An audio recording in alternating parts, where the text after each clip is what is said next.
કામિકા એકાદશી. કુંતીપુત્ર ધર્મરાજ યુધિષ્ઠિર બોલ્યા, હે ભગવાન, મેં દેવશયની એકાદશીનું વર્ણન સાંભળ્યું. હવે તમે મને અષાઢ માસની કૃષ્ણ પક્ષની એકાદશીની કથા સંભળાવો. એનું નામ શું છે, એની વિધિ શું છે, તથા તેમાં કયા દેવની પૂજા થાય છે? ત્યારે ભગવાન કૃષ્ણ બોલ્યા, હે રાજન, આ એકાદશીની કથા કહું છું, તે ધ્યાનથી સાંભળો. એક સમયે આ કથા ભીષ્મ પિતામહે નારદજીને કહી હતી. નારદજીએ પૂછ્યું, હે પિતામહ, આજે મારે અષાઢ માસની કૃષ્ણ પક્ષીની એકાદશીની કથા સાંભળવાની ઈચ્છા છે.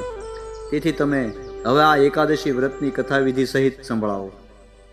પિતામહ નારદજીના વચન સાંભળી બોલ્યા, હે નારદજી, તમે મને અત્યંત સુંદર પ્રશ્ન કર્યો છે.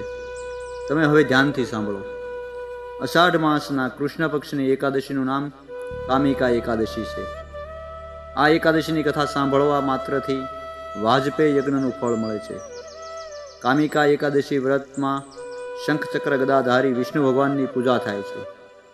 જે મનુષ્ય આ એકાદશીમાં ધૂપદીપ નિવેદ કરી અને ભગવાન વિષ્ણુની પૂજા કરે છે, તેને ગંગા સ્નાનના ફળથી પણ મોટું ફળ મળે છે. સૂર્યચંદ્ર ગ્રહણમાં કેદાર અને કુરુક્ષેત્રમાં સ્નાન કરવાથી જે પુણ્ય મળે, તે પુણ્ય ભગવાન વિષ્ણુની ભક્તિપૂર્વક પૂજા કરવાથી મળી જાય છે.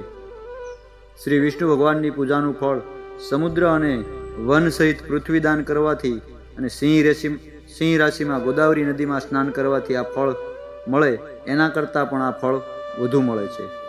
ગતિપાતમાં ગંડકી નદીમાં સ્નાન કરવાથી જે ફળ મળે, તે ફળ ભગવાનની પૂજા કરવાથી મળે છે. ભગવાનની પૂજાનું ફળ અષાઢ માસના કૃષ્ણ પક્ષની એકાદશીનું ફળના બરાબર છે. તેથી ભક્તિપૂર્વક ભગવાનની પૂજા ન બની શકે તો અષાઢ માસની કામિકા એકાદશીનું વ્રત અવશ્ય કરવું. ઉત્તમ દ્વિજ અષાઢ માસના કૃષ્ણ પક્ષની કામિકા એકાદશીનું વ્રત કરે છે તથા વિષ્ણુ ભગવાનની પૂજા કરે છે. તેમાં સમસ્ત દેવ, નાગ, કિન્નર, પિતૃ આદિની પૂજા થાય છે.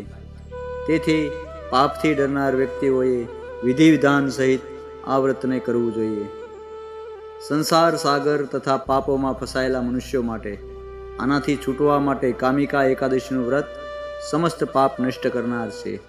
હે નારદજી, સ્વયં ભગવાને પોતાના મુખથી કહ્યું છે, મનુષ્યોના અધ્યાત્મ વિદ્યાથી જે ફળ મળે, તેનાથી અધિક ફળ કામિકા એકાદશીનું વ્રત કરવાથી મળે છે. આ વ્રત કરવાથી મનુષ્ય અંતિમ સમયમાં અનેક દુઃખોથી યુક્ત યમરાજ તથા નરકના દર્શન કરતા નથી. આ એકાદશીનું વ્રત તથા રાત્રિના જાગરણથી મનુષ્યને કુયોની મળતી નથી અને અંતમાં સ્વર્ગલોકમાં જાય છે. જે મનુષ્ય અષાઢ માસના કૃષ્ણ પક્ષની કામિકા એકાદશીમાં તુલસીથી ભક્તિપૂર્વક વિષ્ણુ ભગવાનની પૂજા કરે છે, તો આ સંસાર સાગરમાં રહેતા અનેક પ્રકારે અલગ રહે છે.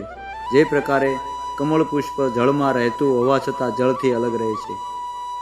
ભગવાનની તુલસી દળથી પૂજા કરવાથી ફળ 1 ભાર સ્વર્ણ અને 4 ભાર ચાંદીના દાન બરાબર છે. વિષ્ણુ ભગવાન રત્ન, મોતી, મણિ આદિ આભૂષણોથી અપેક્ષા એ તુલસી દળથી અધિક પ્રસન્ન છે.